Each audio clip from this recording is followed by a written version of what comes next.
warmurtiyeedka wadajirka ah ee dowladda federaalka Soomaaliya iyo dowladda Eritrea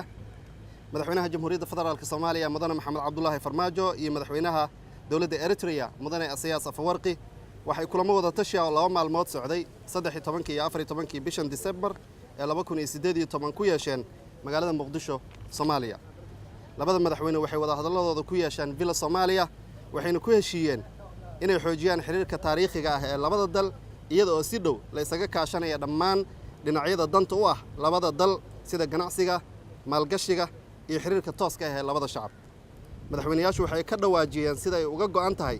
in la dardar geliyo iskaashiga geeska Afrika iyada oo xoog la saarayo iskaashiga heer gobol ee dhinacyada horumarka horusocodka iyo barwaaqada madaxweyne Asiyaas waxa uu bogaadinayaa soo dhaweynayaa dadaalada dowladda federaalka Soomaaliya ee lagu dhisayo laguna tayeynayo hay'ado amni oo ay Soomaalidu leedahay kuwaas oo awood u leh in ay damaanad qaadaan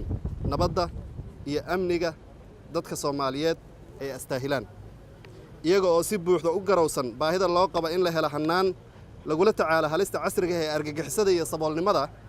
labada madaxweyne waxa ay ku heshiiyeen inay sii wadaan abuuridda iskaashi xoogan oo dan u ah labada wadan iyo guud ahaan gobolka Geeska Afrika labada madaxweyne waxay isla qireen inay jiraan caqabado badan oo ay tahay inay si wada jir ah xal ugu raadiyaan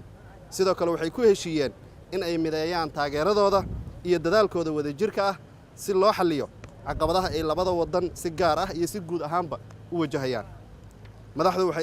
waxay isla garteen in iskaashi heer gobol oo waxtar leh uu muhiim u yahay ka gudubka dhibaatooyinka nabad la'aanta argagixisada saboolnimada iyo xaalufka deegaanka ee uu gobolku wajahayo labada madaxweyne waxay garowsan yihiin in nabadda iyo xasiloonida Soomaaliya ay dan ugu jirto shacabka Soomaaliyeed iyo gobolka guud ahaan isku day kasta oo lagu carqaladeynayo dardarta ka socota gobolka waxay shakil aan curiyaaminaysaa horumarka Soomaaliya ee ka sameynayso dhinacyada nabadda iyo dib u heshiisiinta madaxdu waxay ka midaysan yihiin ka hortagga faafinta xog kasta oo halis ah raad aan lahayn